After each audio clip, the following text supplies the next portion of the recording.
What's up, guys? For the first time, and maybe the only time ever, I'm going to rank all 32 MCU movies, including Guardians of the Galaxy Volume 3. Really excited to do this. Let's go.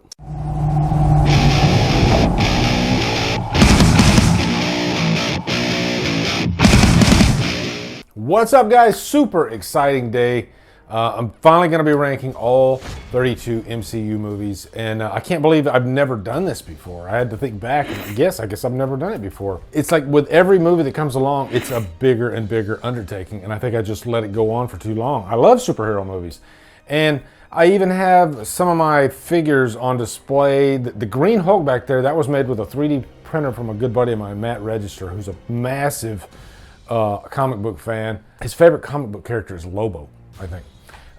Also, I got a Captain America Marvel Legends back there. That figure I've had long before the first Iron Man came out. I've had it for ages. And then, of course, I got an Iron Man from Age of Ultron back there. It's a lot bigger because of the depth of the screen. It's a big, you know what? Fuck it, I'll show it to you. Yeah, I guess as a little special bonus, there you go. Now you can see the size of that thing. That's a freaking Iron Man, and it looks pretty badass. But anyway, this is 32 movies, okay? So I am not going to give you a freaking 5-minute dissertation on each movie. I'm going to try to keep it under at least a minute per movie, maybe less, okay? Because some of these I just don't have that much to say about. And also, I'll say this. Over the last month, I literally went through and rewatched every single one of these movies. I'm glad I did that because my opinion actually changed on a lot of the movies, some for the better, some for the worse. So you know what? And I think it's a good idea to do that right before you do a ranking like this, okay? Because this is an undertaking. I want to give every movie a fair shake, all right? And with that said, guys, let's get into it. Number 32 is Captain Marvel. And, you know, I did like a numerical ranking for all these. I think Captain Marvel's the only one that got 5 out of 10. Just to kind of give you a scale of where these movies rank. Most of them are at least in the 7s, you know, 7.2, 7.3, and so on. But the lowest one is a 5 out of 10. That's Captain Marvel. This movie it just feels soulless. I can't get behind the main character. I think Brie Larson is a decent actress, but she is not made for these comic book films, or at least for this role. You know, there's just no personality to her. And I gotta have some kind of personality in my comic book character, you know? And if you don't have too much personality, then maybe things that are around them, like the villain could be great. You know, you could take like Batman to Joker. Yeah, Batman doesn't have that much personality, but he's got so many other things that make him interesting. And then, he has the villains to more than make up for the personality. Whereas these felt like Star Trek villains, if I'm being honest. Number 31, Thor: Love and Thunder. This movie annoyed the freaking crap out of me. I think Taika Waititi, he's got his strengths and he's got his weaknesses. You know, after watching all 4 of these Thor movies, I kind of figured out what version of Thor I like the most. And I think I like a little bit of a meeting in the middle in terms of the humor and the seriousness, because you can get pretty serious with some of the stuff in Thor. And that's one of the mistakes it makes down the line too, is it gets too serious. We'll get to that. But Love and Thunder was way too silly, and the jokes didn't always land. It got to the point where it was annoying. And the biggest crime this movie makes to me is to waste Christian Bale. Gore the God Butcher is pretty much the best part of this movie. Unfortunately, he's not in the movie that much at all. It's a shame. I loved Christian Bale's performance. Number 30, Ant-Man and the Wasp: Quantumania, the last Ant-Man movie.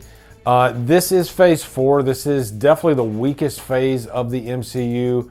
After going back and watching the previous 2 Ant-Man movies, I ended up liking them quite a bit better. But unfortunately, this movie, I don't really like the setting of the movie. It looks very fake. Like the budget for, I guess, the Quantumania world was pretty lacking. You can tell that they're standing in front of a green screen. I didn't like the use of certain characters in the movie, especially like Bill Murray, who plays a complete douchebag. And they're not really doing any favors to Michelle Pfeiffer's character because of Bill Murray in the movie. I think this movie didn't really know what it wanted to achieve, because at the end of the day, even though Kang is pretty formidable, it's kind of all for nothing. Number 29, Thor: The Dark World. This is the one movie that I am not surprised at where it's landing. Even after giving it another watch, it is really bland. It definitely needs some comic relief along the way. And maybe it spends too much time in Asgard, and I'm a little bit selfish when it comes to my locations in Marvel movies. I just don't find Asgard as interesting as a lot of the other locations, you know? There's just something kind of bland about the whole world. So I love when Thor is actually on Earth or even other planets, or putting him with other Avengers. But in his solo movies, I think the Dark World represents the worst that it can get. And the Dark Elves are nothing to write home about whatsoever. I think the best thing about this movie probably is Loki. That's about it.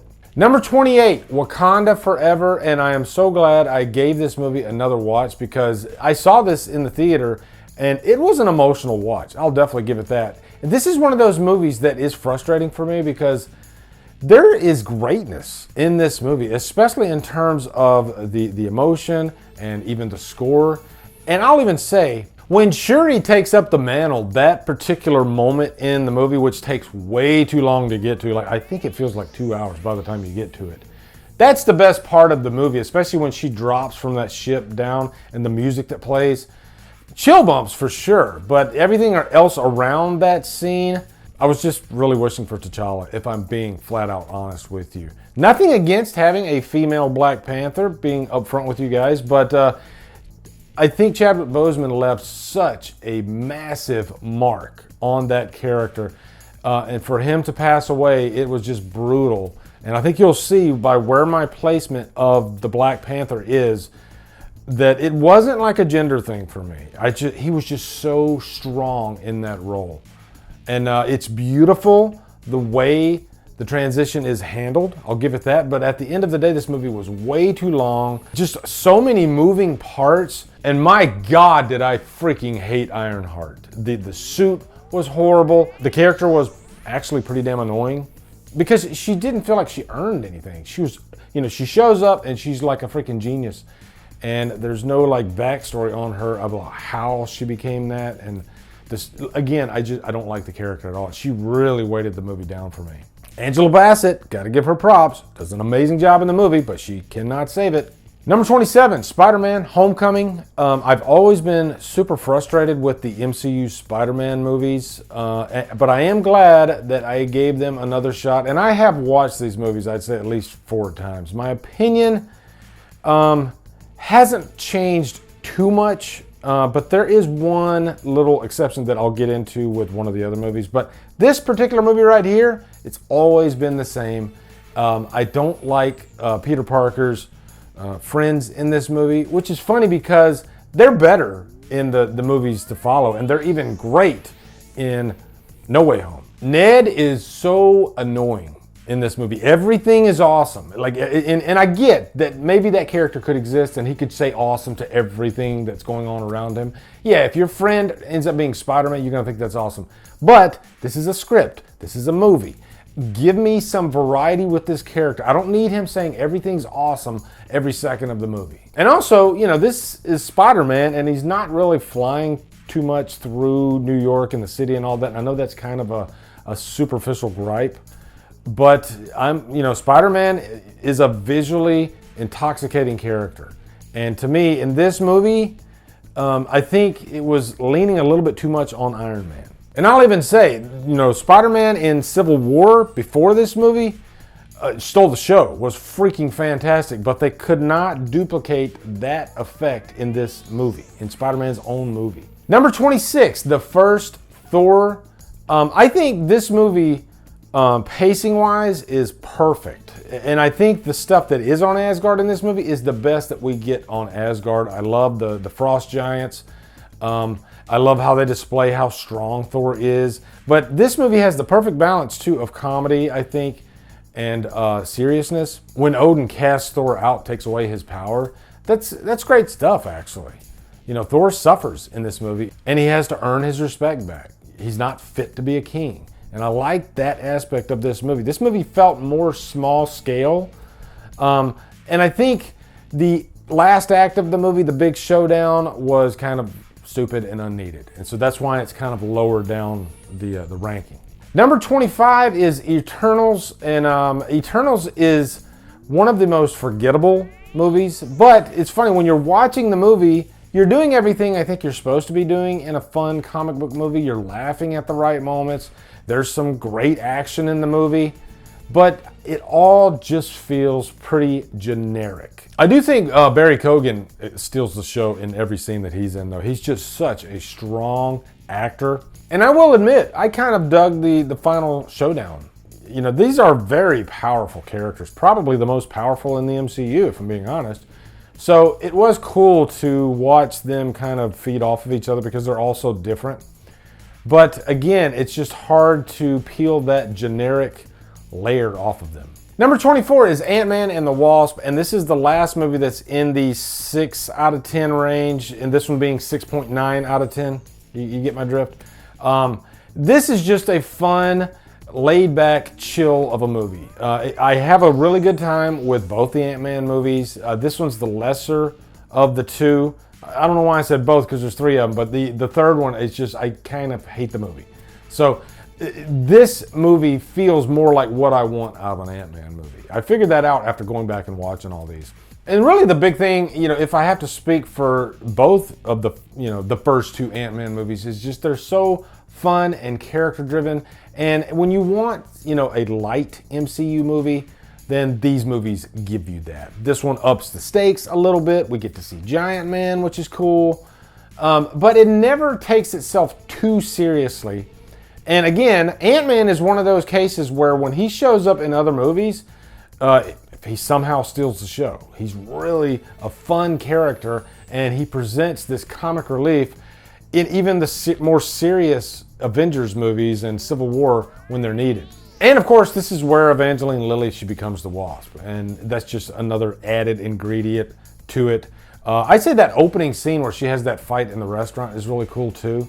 It's cool to watch Ant-Man in action and the Wasp, you know, going from little to big to little to big, and you know, doing backflips and beating the shit out of people. It's fun. Number 23, now we're in the 7s. Thor Ragnarok. I think this is, again, one of those movies that has like the perfect balance, but I love that they introduced the Hulk in here with Thor. Thor gets his lightning power in this movie, kind of ups the stakes. And I even like the Bruce Banner moments in this movie. I come to find that out on this last watch. When he gets rid of the Hulk, you're ready for him to get rid of the Hulk, and you don't really mind him staying as Bruce Banner. And it's kind of cool that he's wearing like Tony Stark's getup throughout, you know, his casual clothes. Also, this is the movie where Thor gets kind of a redux. You know, I think even Chris Hemsworth stated he wanted Thor to get a little bit lighter, more fun, because Thor is a really fun character when he's written correctly, and he is definitely written correctly in this movie. But really, this is just a fun, epic type of movie. It definitely has, you know, like an 80s feel to it. They're really leaning heavily on that in the marketing. I'm not saying the movie feels like it came out in the 80s, but it's just a colorful, almost like neon type of vibe. And Thor Ragnarok, it's really fun. Number 22, Captain America, First Avenger. And after watching this again, it really went up my ranking because this would have been maybe 5 spots lower than Thor Ragnarok. But something happened on this last watch with this movie. I think maybe with the context of everything that Captain America has went through, his entire arc, when you go back and watch the first movie and how it all started, you tend to enjoy it quite a bit more. And really, at the heart of the movie, it's a love story between Cap and Peggy. The chemistry between Cap and Peggy throughout this movie is kind of a beautiful thing. But also, you know, thinking back after everything that's come, I like that this one has more of an old-fashioned type of vibe to it compared to what comes after with Captain America. There's kind of an innocence to this movie, which I love. Number 21, Iron Man, the very first Iron Man. I think a lot of people probably put this movie up higher in their ranking. And I'll say this right now, guys, my ranking is definitely going to be kind of out there, all right? Especially where I put some of the Iron Man movies. Some of you guys are going to get mad, and other movies. But Yeah, the first Iron Man is a really good movie. I think it's a great start for the MCU.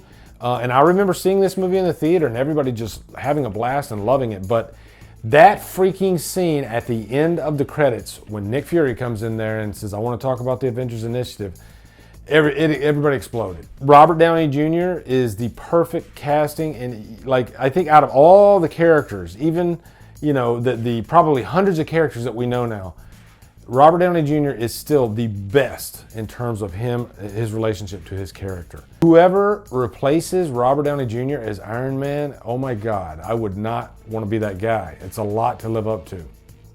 And this is his movie. He owns this movie. He's so charismatic. He's so fun. You want to hang out with the guy.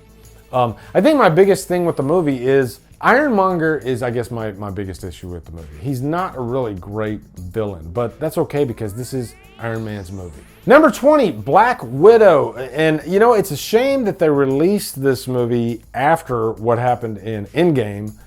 But, you know, going back and watching it recently again, I didn't realize where it does take place. And it still kind of takes place, I think, like after Civil War. I'm glad we got a Black Widow movie. I think Scarlett Johansson is fantastic as the character. I like that this had her and her sister. I really love the opening of the movie when they show her, you know, a little bit of her backstory and when she was a child and how she became this. Now, let's get controversial, all right? Taskmaster. I've seen so many complaints about this character. I don't read comics, never knew anything about Taskmaster. All I'm basing this on is what was in the movie. I loved Taskmaster in this movie, just as far as like physically what the character brought to the table. From the first time she shows up and fights Black Widow, I'm like, wow, this character kicks major ass. And I think the whole twist here is at the end we find out that Taskmaster is a female, but honestly, it just didn't bother me at all. She kicked major ass. Number 19, Iron Man 2.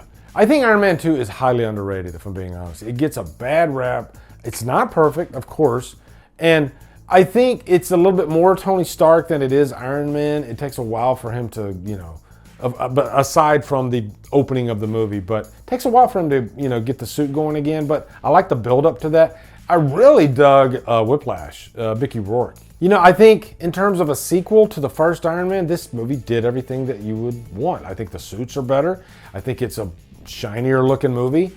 I think it has, you know, the action is ramped up. I think, you know, if you have a template of what you want a sequel to be, I think this movie does it just fine. And I think Whiplash is a far more interesting character than Ironmonger. There you go.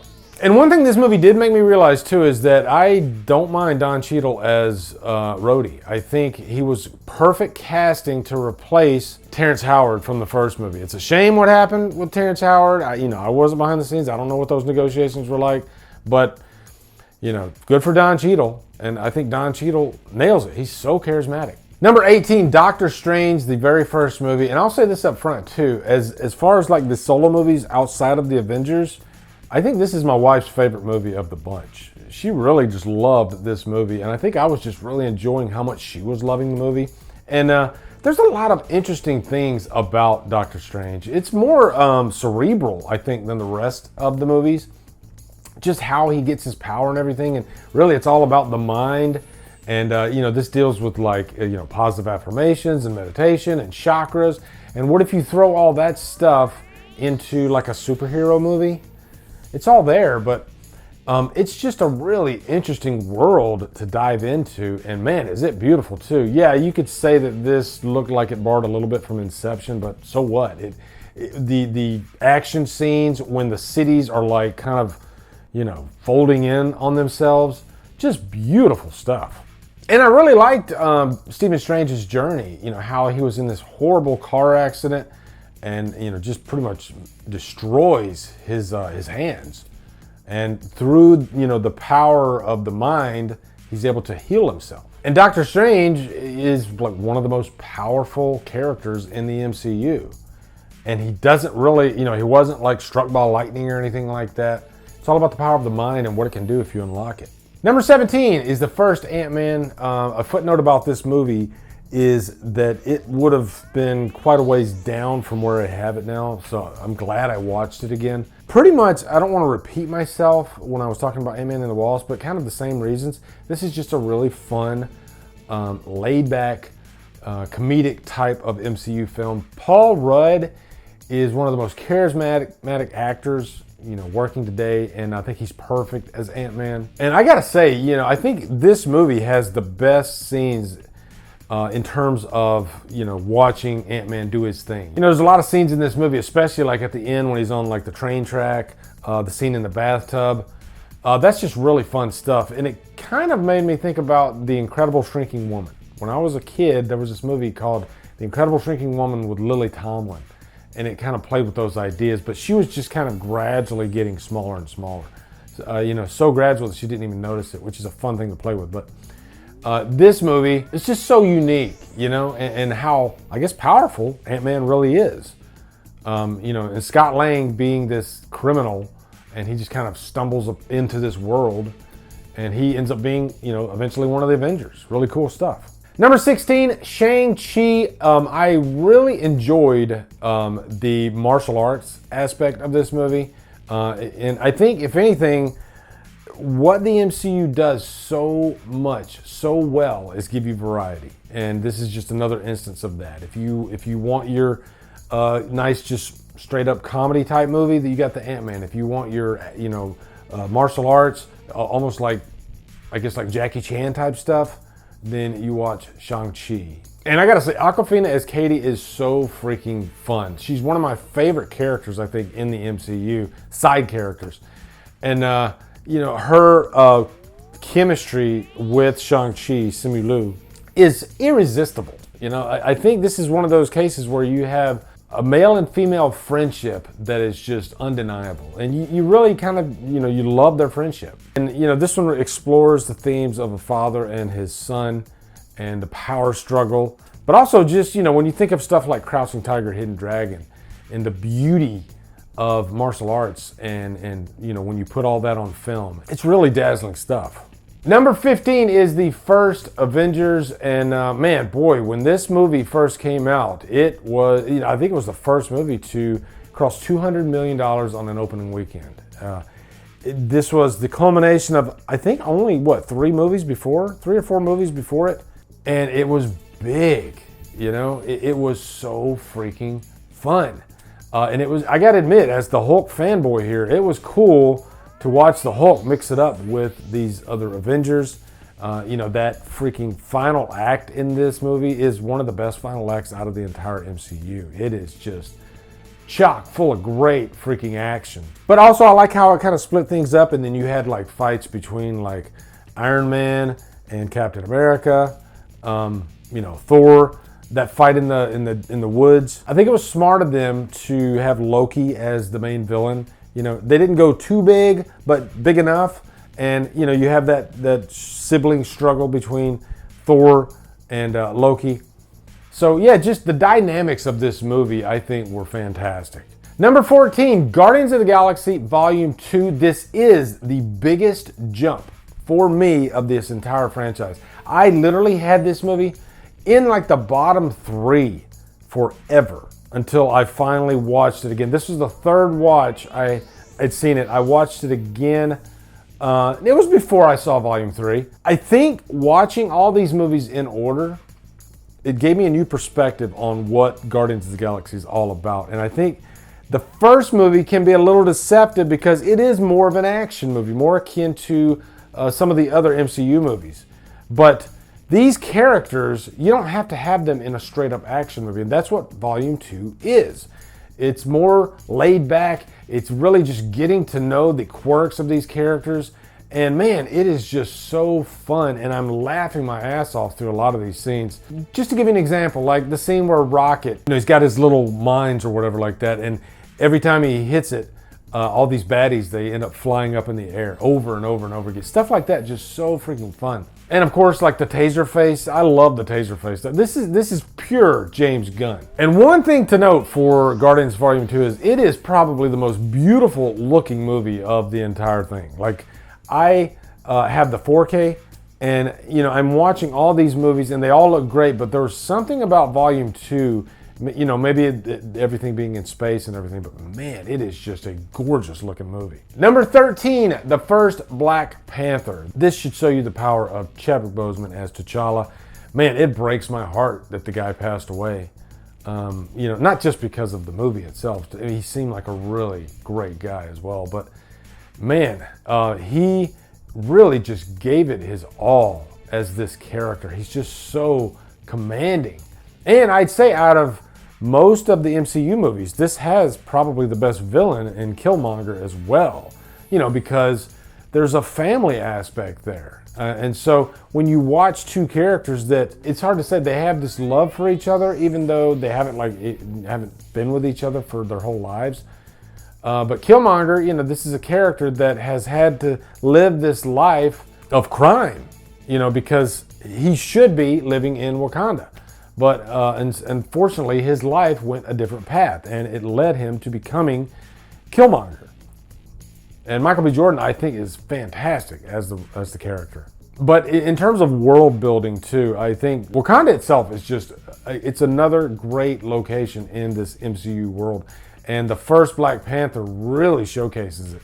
And, by the way, love the freaking music. Ryan Coogler's direction is awesome. And Ryan Coogler always has really great music in his movies. And I loved the music in Black Panther. Number 12, Doctor Strange and the Multiverse of Madness. This is a movie that definitely gets some mixed opinions on it. I like that it feels like a Sam Raimi movie. I'm just such a big Sam Raimi fan. Matter of fact, I just finished watching Spider-Man 2, the original Spider-Man 2, because my wife and I are going through the Spider-Mans. I see a lot of that type of directing, Sam Raimi's directing, in this movie. And, Sam Raimi, he's going to infuse some of the darkness, some of that Evil Dead type stuff in there. You have the dead version of Doctor Strange. There's quite a few different versions of Doctor Strange in this movie. I think it did let some people down because they expected, because it's called the multiverse, we were going to see a lot more different characters. And I think we saw enough, but I don't think cameos should take over the movie, And I think after what we got in Spider-Man No Way Home, and then to follow that up with this movie, maybe some people were let down by it. And I think some people didn't really like America as a character, but I thought she was cool. Her power, being able to jump from multiverse to multiverse. And I think Scarlet Witch is a freaking great villain. Probably one of the most powerful villains imaginable. And you believe it in this movie. Number 11, Avengers Age of Ultron. I love a lot of aspects of this movie. I think there are some weaknesses throughout, but man, when it gets it right, it really gets it right. One of my favorite scenes, of course, and maybe in the entire MCU, is the Iron Man and Hulk fight with the Hulkbuster. Just because, Hulk is, he's used by Ultron. And he's kind of turned into like evil Hulk or bad Hulk. And you can really see the repercussions of that and the fallout and how dangerous the Hulk can be in the wrong hands. I think this movie handles the Hulk probably the best out of all of the MCU after the first Incredible Hulk, of course. This is the closest thing to that we get, even visually. And I think Ultron is a great villain just because of James Spader. Like, James Spader's performance just goes to show the power of a great actor in a villain role. And he's playing a robot, Think about that. And man, is he commanding.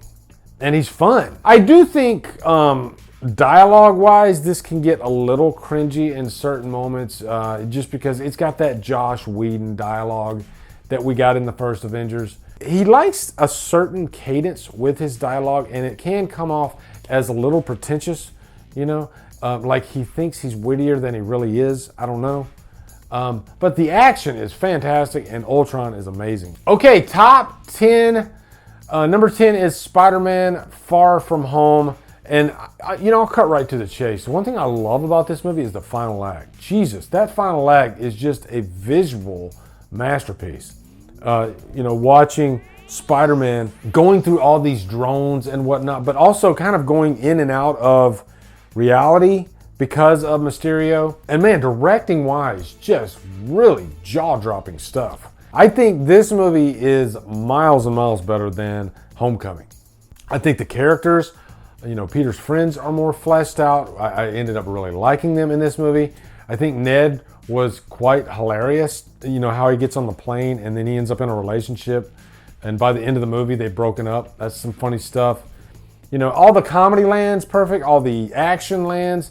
You got the black costume Spider-Man portion of the movie. What was it called? Night Monkey or something like that? That was hilarious. I need a Night Monkey shirt. Okay, number 9, and just so you know, we're in the 8 out of 10 range now, okay? Starting with number 9, which is the first Guardians of the Galaxy. You know, thinking back, I remember the interest in this movie, and I remember seeing that photo, that drawing, I guess, of who the Guardians of the Galaxy would be. And I think for a lot of us, we'd never even heard of the Guardians of the Galaxy, unless you were like a big comic reader. I'd never heard of them, but I was really curious. And then when we saw that first trailer, and, you know, comparing that to everything in the MCU that had come before, you know, set in space, this is kind of like the Star Wars of the MCU with, you know, really fantastic characters.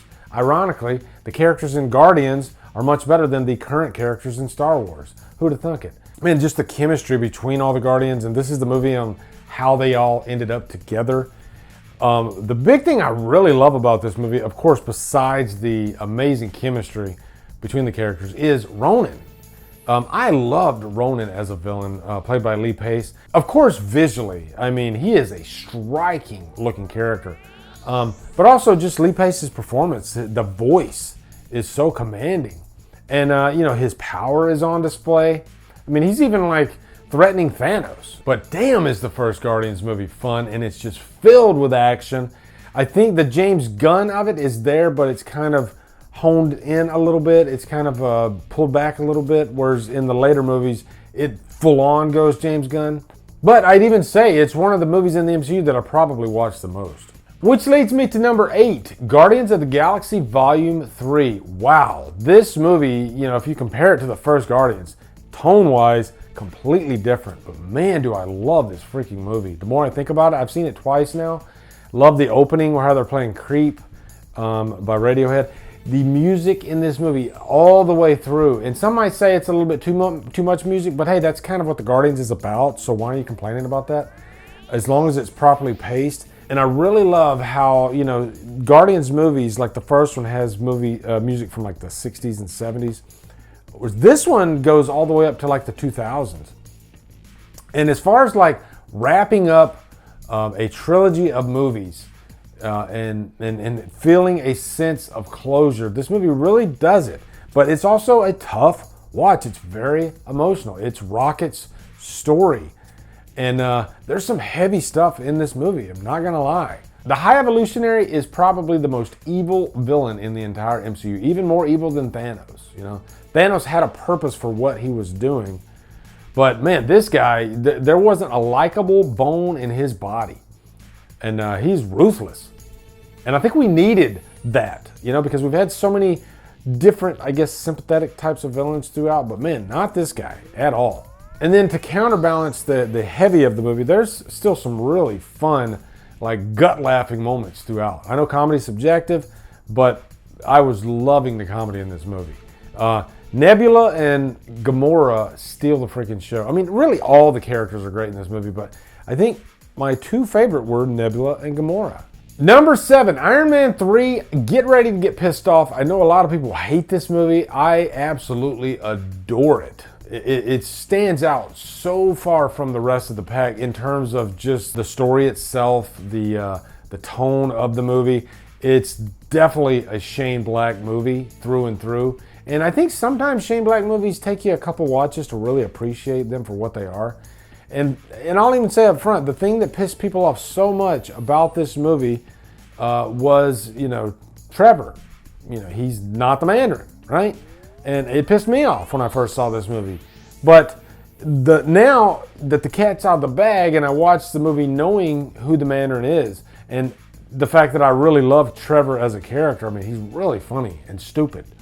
He's the opposite, the exact opposite of who the Mandarin should be. And also, the first quarter of this movie, when Iron Man's mansion completely crumbles into the ocean, that's some pretty crazy stuff. So this movie has a good balance of like really epic action, some dramatic moments, some really hilarious moments. And I think if you want Tony Stark at the most Tony Stark, Iron Man 3 does it. He gives you that character. The gloves are completely off. Robert Downey Jr. just goes for it in this role. And I like his relationship with the kid in the movie too. Really fun. Number 6, Captain America: Winter Soldier. Boy, was this movie a surprise compared to First Avenger. And I think First Avenger had such a lukewarm feeling on everyone after it came out that I think everybody was just quite shocked by how awesome Winter Soldier was. And just, you know, the whole vibe of the movie felt different. The hand-to-hand combat. And really the answer to that is the Russo brothers. The Russo brothers came in and just added this like jolt of energy to this property.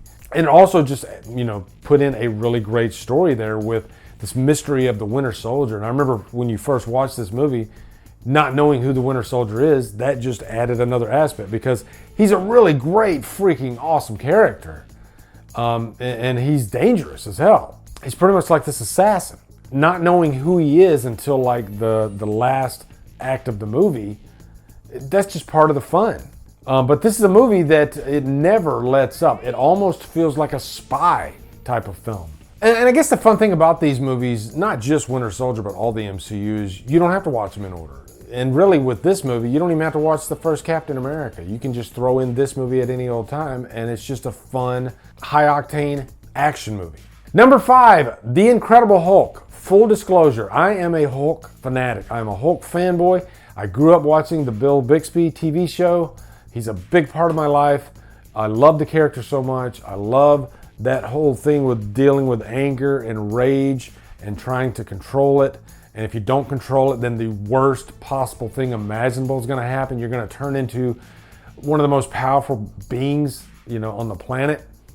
I love the Hulk. I've always loved the character so much, and I think this movie, not perfect, but I think it nailed what I love about the character. It focused on that struggle, and really, it felt like, you know, almost like a Bourne movie. Like he was on the run for like most of the movie, and the camera never stops, you know, in that first half. And I love movies like that, you know, where the character's just going nonstop. He's never in one place. And then there's certain moments where he's going to turn into the Hulk. You know, the great freaking campus scene, and then the fight against the Abomination. You know, it's almost like Hulk versus Hulk. But I love the end of this movie too, how the Hulk, he's just frustrated. You know, he's frustrated with who he is. He doesn't want to cause all the damage that he causes. You can tell that Edward Norton really was a big fan of the Hulk, and he was. And he just had too many opinions, and he wanted more control over the property. And I don't blame him, you know. You want to really own that character, and you make sure that you give him the best that you can. But I love the movie. I watch the movie constantly. Hulk's my guy. And really, it's a different feeling film than pretty much all of the rest of the MCU, which I love. This movie would not have come out, I think, in the last like 5 years. It had to come out at the beginning when they weren't quite sure what flavor these movies were going to be, I don't think, and maybe because they weren't owned by Disney yet. And that's not a knock against Disney. You know, this was the Paramount years, or Universal, I guess, in this case. And those early movies do feel a little bit different, a little bit more serious. And I loved that about this movie. And this movie just looks better to me when I see what they ended up doing with the Hulk later, you know, in the making him a joke almost. Number 4, Captain America: Civil War. I think this might be the most intense of the MCU. It has some comic relief, especially the airport scene and whatnot, but what's going on between Cap and Iron Man is pretty heavy stuff, because these are two really great friends, and they just have differing opinions. And it's fun to watch all that unfold. And this movie feels like an Avengers movie. It just doesn't have Thor and the Hulk. But man, it has so many other characters. It's the first time we see Black Panther with that great freaking street chase. The action. You know, if you want that great Captain America combative type of action, hand-to-hand combat type stuff, this movie is full of it. And you know what? You feel for Captain America because he just wants to stand up for his friend, his buddy, Bucky. And everybody is against Bucky in this movie. I feel bad for the guy. Luckily, he's got Captain America on his side. But this movie is almost perfection. It's an interesting fight scene, too, at the airport because everybody's fighting to not kill each other, you know? So it almost feels like, I guess in Rocky terms, an exhibition fight, which is weird. But, you know, one thing that's interesting about this movie outside of the movie itself, too, is just the public opinion. There were people that were on Cap's side and there were people that were on Iron Man's side. So it's not a good versus evil type of movie. It's just two different opposing opinions. And what better time for a movie like that than now? Okay, top three. Number three, Spider-Man No Way Home. Boy, was I surprised, because at the time I wasn't the biggest fan of the previous two Spider-Man movies, but there was this rumor. You know, everybody thought that what if the other two Spider-Man movies or Spider-Men made an appearance in this? And I'm not gonna lie, I thought there's no way. There's no way that anything that cool could happen. Plus, you know, with the legal rights and all that stuff, but it happened and it was awesome. But, you know, also it's just a really great movie, and that takes a long time to get to. So everything that came before it had to be compelling, and it was. Tom Holland freaking slayed in this movie, actually. When Aunt May dies, the acting performance by Tom Holland is just beautiful and heartbreaking. And putting him against Willem Dafoe's Green Goblin, because of what happened to Aunt May, he wanted to kill the guy. So this was one of those situations where Spider-Man is put to the test, you know, with the worst thing imaginable happening to you. How are you going to deal with it? Are you going to turn into a villain? Are you going to kill? But it's almost a miracle this movie was made too, given that it was made during COVID, the height of COVID, and they had to be super, super careful. And, you know, time is money on a movie set. For them to be able to pull off what they pulled off and really made one of the best freaking superhero movies. You know, this movie was an event. Number two, and I'll say this right now, number two and number one are kind of interchangeable. I love these movies almost equally, but for the sake of anything, I'll just say number two is Endgame. I think Endgame, yeah, you might say that the first half of the movie is a little bit slower paced, but man, when you've watched this movie a few times, especially back to back with Infinity War, the pacing's perfect. It's nice to slow down and really get to know what's going on and how these characters are dealing with everything. You know, it's more about the plot, and Scott Lang comes in and freaking, he's got a plan and he saves the day, and then they all have to come together and figure this out. And you know what, I'll even say, after watching this movie so many times, I hate what they did with the Hulk, but I understand it. And he is a pivotal person in this movie. You know, he serves his purpose. So I'll be fair and I'll give it that. But man, when, you know, the final fight is phenomenal. And seeing Captain America actually take hold of Thor's hammer, probably one of the coolest moments in the entire MCU history. This movie was big. It was epic, and it killed off not one but two main characters. So you got to give Endgame massive credit. And it might be number one. I don't know yet. And number one, Infinity War. I think the one thing that I have to harp on, because I've talked about all these characters throughout this countdown, so I'll just save it for Thanos. Thanos is not only the best villain in the MCU, but might be one of the best villains of all time. That is a profound type of character, and you kind of see a little bit of what he's going for, even though it's completely insane how he wants to kill half the planet, but his reasoning for it, mathematically, I guess, kind of makes sense. Nobody could take this guy. He was a complete force, and you know, he's trying to get the Infinity Stones throughout the entire run, and when he gets all 5 of them and he snaps that finger, I remember sitting in the theater and the gasp on everybody's, you know, throughout the crowd when everybody's, you know, they're just disintegrating, and we're like, what the fuck is going on? This is crazy.